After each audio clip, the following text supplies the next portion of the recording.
Continuing our deep dive into FICO's 5 scoring categories, for this chapter we'll talk about credit utilization.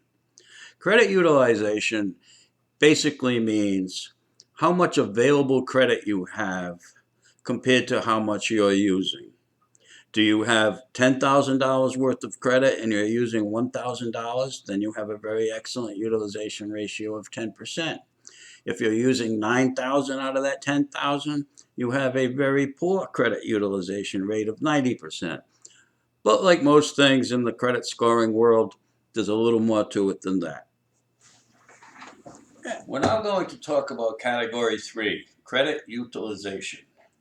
Credit utilization is the area comprising 30% of your credit score over which you have the most control in the short term.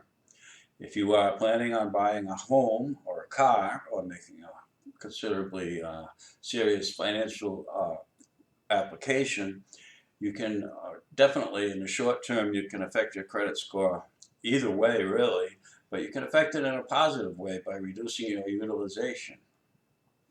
The reason that you can affect it in the short term is that utilization is actually a snapshot. It is something that does not have a memory. Let me explain a little more about utilization.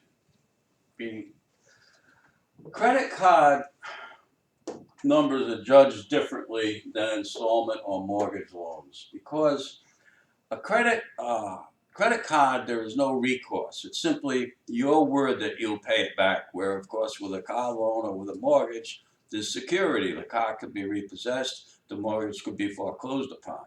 No lender wants to do that, but that gives the borrower an extra incentive to honor their commitment to that loan. And for that reason, the debt to available credit ratio is judged differently. For the purposes of enhancing your credit score rapidly, the credit card debt is the debt to worry about. Now, if you have several credit cards, the debt is judged in the aggregate.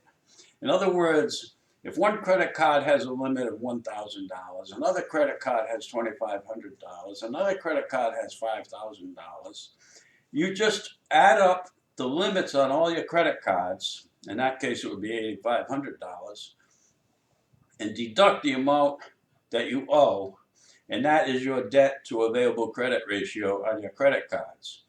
It is an aggregate matter. The line item matters only a little bit. It's not good to max out smaller credit cards. You should try to keep them below 80% if you can. But in general, the far more important part of the scoring is the aggregate. So the idea with the debt to available credit ratio with credit cards is to try to keep it as low as you can. No more than 30%, preferably less than 20%, even better less than 10%. The best you can do. But if you're going to apply for a loan, try to pay that down and you'll see a corresponding rise in your credit score. Now, how fast will that happen? Well, your credit card due date is the date you really have to worry about because you're going to get a penalty if you don't pay on time. But the date that really counts for credit scoring purposes is the date on which the statement is closed out. That typically comes after the due date, either 4 or 5 days or even more afterwards, but you can tell by looking at your statement. It will have a date on which it's closed out.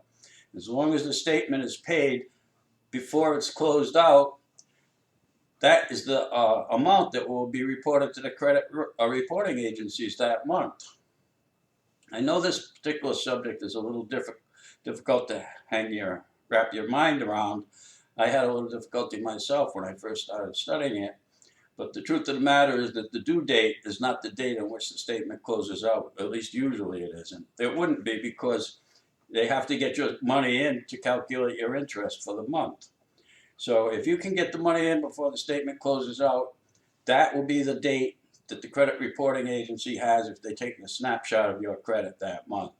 It doesn't matter how high it was before you paid it, before it closed out. As long as it's closed out low, that's the date that will be counted.